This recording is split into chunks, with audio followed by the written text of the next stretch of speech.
6 hours ഡ്യൂട്ടിയും പിന്നെ evening ഷിഫ്റ്റും കിട്ടുന്നുണ്ട്. രാവിലെ ഇപ്പൊ എല്ലാത്തിനും നല്ല ടൈം കിട്ടാറുണ്ട്. ഞങ്ങക്ക് രണ്ടുപേർക്കും ഇപ്പൊ സെയിം ഷിഫ്റ്റുമാണ്. എന്നെ സംബന്ധിച്ചിടത്തോളം രണ്ടുപേരും ഒരുമിച്ച് വീട്ടിലുണ്ടാവുക എന്നുള്ളത് ഭയങ്കര ഹാപ്പിനെസ് തരുന്ന കാര്യമാണ് കേട്ടോ. രാവിലെ എഴുന്നേക്കാൻ കുറച്ചൊക്കെ ലേറ്റ് ആവും, കാരണം നൈറ്റ് വന്ന് കിടക്കുമ്പോൾ ഒരു സമയമാവും. ഇന്ന് ബ്രേക്ക്ഫാസ്റ്റിന് ഞങ്ങളൊരു ബനാന സ്മൂത്തിയാണ് കേട്ടോ ആക്കിയിട്ടുണ്ടായിരുന്നത്. എന്നെ സ്മൂത്തി ഉണ്ടാക്കാൻ പഠിപ്പിച്ചത് അർജുവാണ്. കുറച്ചു കാലങ്ങൾക്ക് മുമ്പ് ഞങ്ങളുടെ ഒരു സ്ഥിരം ബ്രേക്ക്ഫാസ്റ്റ് ആയിരുന്നു ഈ ബനാന സ്മൂത്തി. ഇതിലാണ് ഞങ്ങൾ ആദ്യമായിട്ട് സ്മൂത്തി ട്രൈ ചെയ്ത് തുടങ്ങിയത്. ഇതിൽ ആഡ് ചെയ്തേക്കുന്നത് 2 ബനാന എടുത്തിട്ടുണ്ടായിരുന്നു, പിന്നെ കുറച്ച് almond, dates, milk, Greek yoghurt, പിന്നെ കുറച്ച് ഓട്സും കൂടെ. നിങ്ങൾക്ക് ഇഷ്ടമുള്ള ഡ്രൈ ഫ്രൂട്ട്സും നട്ട്സും ഒക്കെ ഇതിൽ ആഡ് ചെയ്യാം കേട്ടോ. സിമ്പിൾ ആയിട്ട് ഉണ്ടാക്കാൻ പറ്റും, പക്ഷെ നല്ല ടേസ്റ്റ് ആണ്. എനിക്കിപ്പോഴും ഒരു നൊസ്റ്റു ഫീലിംഗ് ആണ് കേട്ടോ. കുറെ നാളുകൾക്ക് മുമ്പേ ഡെയിലി ഇത് കഴിച്ചുകൊണ്ടിരുന്നതാണ്. പിന്നെ കുറെ കാലത്തിന് ശേഷമാണ് ഇന്ന് ഉണ്ടാക്കുന്നത് കേട്ടോ. ലഞ്ചൊക്കെ ഇന്നലെ പ്രിപ്പയർ ചെയ്ത് വെച്ചതുകൊണ്ട് ആ പണി ഇന്നുണ്ടായിരുന്നില്ല.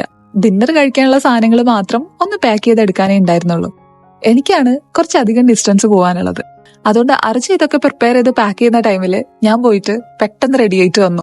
ഇനി നമുക്ക് നാളെ കാണാം കേട്ടോ.